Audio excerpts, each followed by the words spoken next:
Hi viewers, நாளைக்கான வீடியோல என்ன நடக்குதுன்னு பார்ப்போம். வீடியோக்குள்ள போறதுக்கு முன்னாடி நம்ம சேனலை லைக் அண்ட் சப்ஸ்கிரைப் பண்ணிட்டு கொஞ்சம் சப்போர்ட் பண்ணுங்க. வாங்க இப்போ வீடியோக்குள்ள போலாம். கோயில் திருவிழால நம்ம கார்த்தி தான் அம்மனுக்கு நகையை சாத்தணும். ஏன்னா அவங்க தானே ராஜா ரகுபதி ஐயா, அவங்களோட பேரை நம்ம கார்த்திக் தான் அந்த இடத்துல எல்லாரும் முன்னாடியும் அம்மனுக்கு நகையெல்லாம் போடணும். ஸோ இதை வச்சு தான் சந்திரகலாவும் சிவனாண்டியும் ரெண்டு பேருமே பிளான் பண்ணிக்கிட்டு இருக்காங்க. எப்படியாவது இவனை அக்கா கிட்ட மாட்டி விடணும் அப்படின்னு சொல்லிட்டு. ஆனா கண்டிப்பா இதுங்க பண்ற திருட்டு வேலை எல்லாத்தையுமே நம்ம கார்த்திக் வந்து கண்டுபிடிச்சிருவாரு.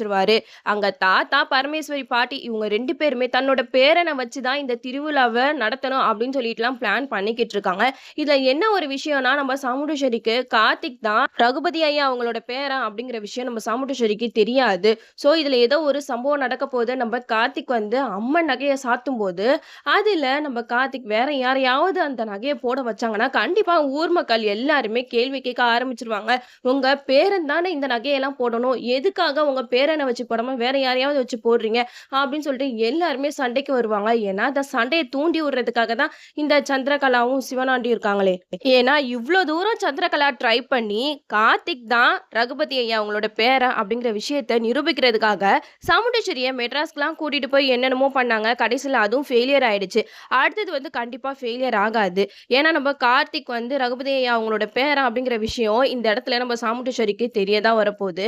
நம்ம கார்த்திக் என்ன ஐடியால இருந்தாங்கன்னா, இவ்வளோ நாள் வந்து அவங்க அம்மாவோட சாவுக்கு காரணம் ரகுபதி ஐயா தான் காரணம் அப்படின்னு சொல்லிட்டு நினைச்சுக்கிட்டு இருந்தாங்க. ஆனா இந்த விஷயத்த மாத்துனா கண்டிப்பா சாமுண்டீஸ்வரி அத்தையோட மனசு மாறிடும் அப்படின்னு சொல்லிட்டு நம்ம கார்த்திக் வந்து ஒரு பக்கம் பிளான் பண்ணிக்கிட்டு இருக்காங்க. இருந்தாலும் இந்த மாதிரி நேரத்துல தான் கார்த்திக்கோட உண்மை எல்லாருக்குமே தெரிய வரும். அது மட்டும் இல்லாம இப்போ சாமுண்டீஸ்வரிக்கு அந்த இடத்துல நம்ம வீட்ல இவ்வளவு நாள் டிரைவரா நடிச்சு ஏமாத்தினானே ராஜா, அவன் தான் ரகுபதி ஐயாவோட பேரன் அப்படிங்கிற விஷயம் தெரிஞ்சிச்சுன்னா ரொம்பவே ஆடி போயிருவாங்க.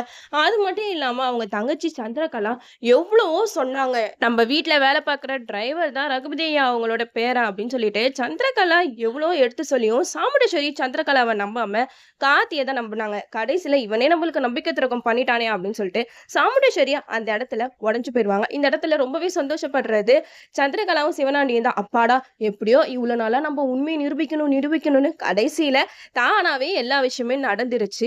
இப்ப இந்த கோயில் திருவிழால தான் நம்ம சாமுண்டீஸ்வரிக்கு பெரிய ட்விஸ்டா காத்துக்கிட்டு இருக்கு. அது மட்டும் இல்லாம இப்போ நம்ம ரேவதி வந்து பாட்டியோட பேரனை தான் நான் கல்யாணம் பண்ணிருக்கணும் அப்படின்னு சொல்லிட்டு யோசிச்சுக்கிட்டு இருக்கும் போதே நம்ம கல்யாணம் பண்ணிருக்க இந்த ராஜா தான் பாட்டியோட பேரன் அப்படிங்கிற விஷயம் தெரிஞ்சிச்சுன்னா ரேவதியும் ரொம்ப சந்தோஷப்படுவாங்க. என்ன ஒரு சேட் நியூஸ் பாத்தீங்கன்னா, நம்ம சாமுண்டீஸ்வரி வந்து ரேவதி கார்த்திக் இவங்க ரெண்டு பேர்த்தையுமே இந்த விஷயம் தெரிஞ்சிச்சுன்னா கண்டிப்பா சேர விட மாட்டாங்க. ரெண்டு பேர்த்தையும் எப்படிடா பிரிக்கலாம் அப்படின்னு சொல்லிட்டு தான் யோசிச்சுக்கிட்டு இருப்பாங்க. இனிமேட்டு தான் ஆட்டமே ஆரம்பிக்க போது. நம்ம கார்த்திக்கோட விஷயம் எல்லாமே தெரிய வந்துருச்சுன்னா அவ்வளவுதான், நம்ம சாமுண்டீஸ்வரியை வில்லியாவே நம்ம பார்க்க வேண்டியதா. நம்மளும் வெயிட் பண்ணி பார்ப்போம். ஓகே வீவர்ஸ், இந்த வீடியோ உங்களுக்கு பிடிச்சிருந்தா லைக் பண்ணுங்க, மறக்காம நம்ம சேனலை சப்ஸ்கிரைப் பண்ணிருங்க.